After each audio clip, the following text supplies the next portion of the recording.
2016 সালের সিলেকশন প্রসেসের আপনি যদি ইতিহাস ভূগোল জানতে চান কয়েকদিন লাগবে। মানে এত করাপশন করেছে। আপনি শুরু করুন যে একটা মিনিমাম এলিজিবিলিটি ক্রাইটেরিয়া হচ্ছে টেট, একটি নিয়োগ প্রক্রিয়া মানে প্রাথমিকের। সেই টেটের আজকে আপনি যদি আজকের দিনে দাঁড়িয়ে যদি দেখেন, টেট 2014 কোনো অরিজিনাল ওয়েমার তো নেই, তার কোনো মিরর ইমেজ। 16 সালের সিলেকশন প্রসেসটা 14 সালের টেট থেকে হয়েছিল। যারা টেট 2014-তে কোয়ালিফাই করেছিলেন তারা 16 সালের সিলেকশনে পার্টিসিপেট করেছিলেন। আপনি যদি যে মিনিমাম এলিজিবিলিটি ক্রাইটেরিয়া তার যদি ডকুমেন্ট না থাকে, তা সেটার উপর ভিত্তি করে একটা সিলেকশন প্রসেস করছেন। এবার হলো অল অফ দ্য সাডেন আপনি একটা রেজাল্ট ডিক্লেয়ার করলেন, এসএমএস এর মাধ্যমে নিয়োগ হলো।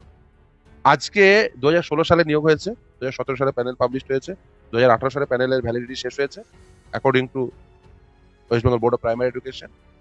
আজকে 2025 সাল, আপনি যে কাউকে, আপনি মমতা বন্দ্যোপাধ্যায়কে বলুন, West Bengal board of primary এডুকেশনের যে কোনো দায়িত্বশীল আধিকারিককে বলুন যে সেই প্যানেলটা, আমাকে একটা প্যানেল দাও, নির্ভুল প্যানেল, একদম district wise according to rule 8 যে প্যানেল হওয়া উচিত সেই প্যানেল দাও।